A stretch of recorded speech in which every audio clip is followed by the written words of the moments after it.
Welcome to the AI Hustle Podcast, the podcast where we break down the latest in AI news, tools, and interview experts helping you hustle and do more using AI. If you've been following the podcast for a while, you'll know that over the last 6 months, I've been working on a stealth AI startup.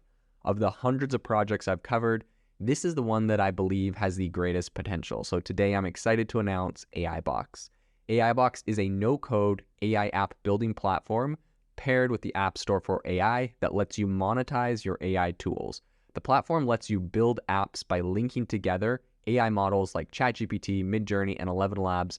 Eventually, we'll integrate with software like Gmail, Trello, and Salesforce, so you can use AI to automate every function in your organization. To get notified when we launch and be one of the first to build on the platform, you can join the waitlist at aibox.ai. The link is in the show notes. We are currently raising a seed round of funding. If you're an investor that is focused on disruptive tech, I'd love to tell you more about the platform. You can reach out to me at jaden@aibox.ai. I'll leave that email in the show notes. Superframe is a startup specializing in AI-powered software solutions. Really, the idea is that it is optimizing business technology stacks. Like I mentioned, it just successfully raised $5 million. And I think this funding milestone closely follows the release of Superframe's inaugural product, which is an AI assistant engineered to manage intricate Salesforce implementations. So very, I would say, kind of niche and specialized product.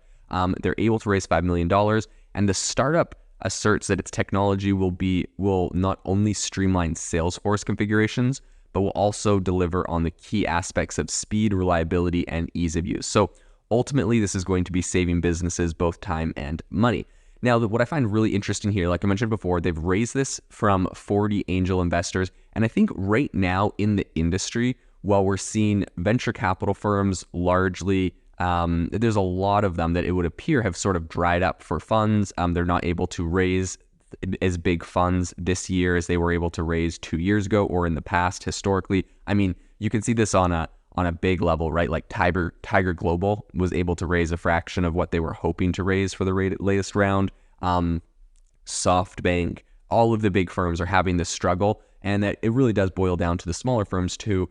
Pretty much any of these big VC firms that put a ton of money into startups in 2021 when the prices were overinflated and frothy, then they're trying to make their money back, but all of those startups are doing write-downs, so the equity, the shares, the valuations are all dropping, and essentially these most VC firms are not getting the returns they hoped or wanted for their LPs, their limited partners, and so it's very difficult for them to raise their next rounds. They're in a bit of a tricky situation, a lot of them. I think some of the best ones will be able to weather the storm. Hopefully they made good bets. Hopefully they saved enough dry powder and they're able to put that into good AI companies that will help return the whole portfolio. Because I think traditionally you're going to have, like, of 20 investments that a VC firm makes, one of them is going to pay back the whole portfolio. That's the idea, right?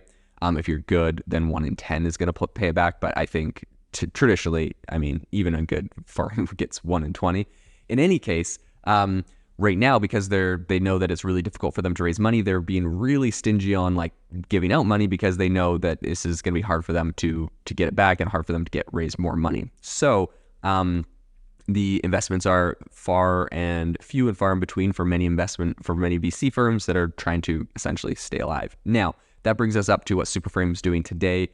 They just raised it from 40 angel investors, and I believe that was a really smart move because they know their product and their software is really valuable, but the issue is they probably weren't able to find VCs that could back this to a large degree.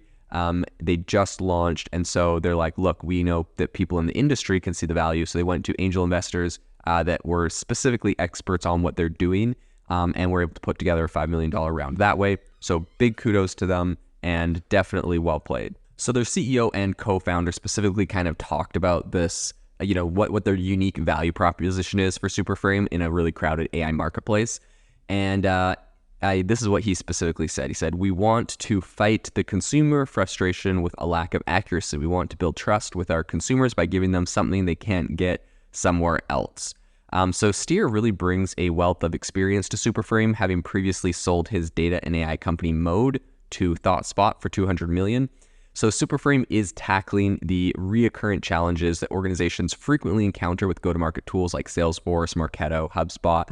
And these platforms are notorious for their complexity and kind of rigid configuration options, often causing companies to, squander valuable resources. Superframe employs cutting-edge language models from OpenAI, specifically ChatGPT, to offer precise, immediate responses to system queries and to suggest actionable configurations configuration changes. So I think what's really interesting here, right? One other thing I want to add on their fundraising, absolutely cool, amazing company. I'm sure they're doing a great job. The 40 angels, you'll typically see something like that from a company, right? Like this guy, he's previously sold his company for $200 million.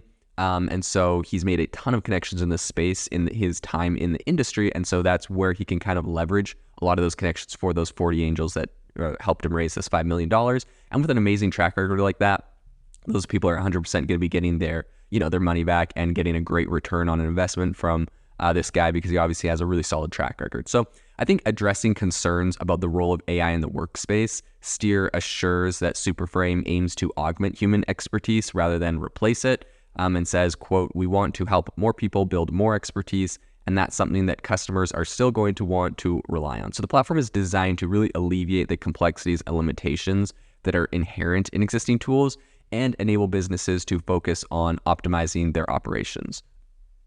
Currently undergoing beta testing with a select group of clients, Superframe, I believe they're really kind of anticipating a public launch in early of next year.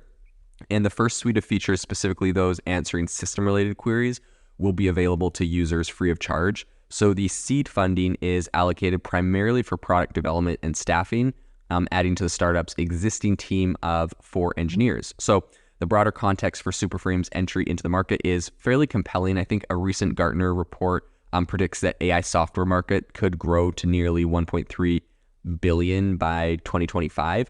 And this is, rising from essentially adoption of cloud-based services and applications. And Superframe really aspires to kind of serve as a critical asset for revenue operation teams, helping them reimagine their go-to-market strategies more creatively. So Steer encapsulated this vision stating, quote, "We believe that humans are capable of a lot, and we are in a lot of cases bottlenecked by the tools that we use. We want to remove those bottlenecks in order to give people a greater ability to employ their creativity."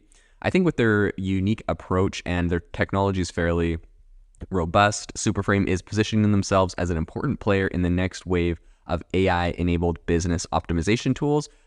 It's going to be, I'm personally kind of curious, right? Obviously, they're just using ChatGPT as API in this. I'm curious to see what kind of in-house magic secret sauce they have added on top. If they ever train their own model, what that looks like. It'll be an interesting space to watch. There's, of course, are always the questions you're going to get from investors or other people that are looking at the longevity of the company. I think they're going to do great things, but it'll definitely be something I'd be curious to watching in the future to see how they expand. If you are looking for an innovative and creative community of people using ChatGPT, you need to join our ChatGPT creators community. I'll drop a link in the description to this podcast. We'd love to see you there, where we share tips and tricks of what is working in ChatGPT. It's a lot easier than a podcast, as you can see screenshots, you can share and comment on things that are currently working. So if this sounds interesting to you, check out the link in the comment. We'd love to have you in the community.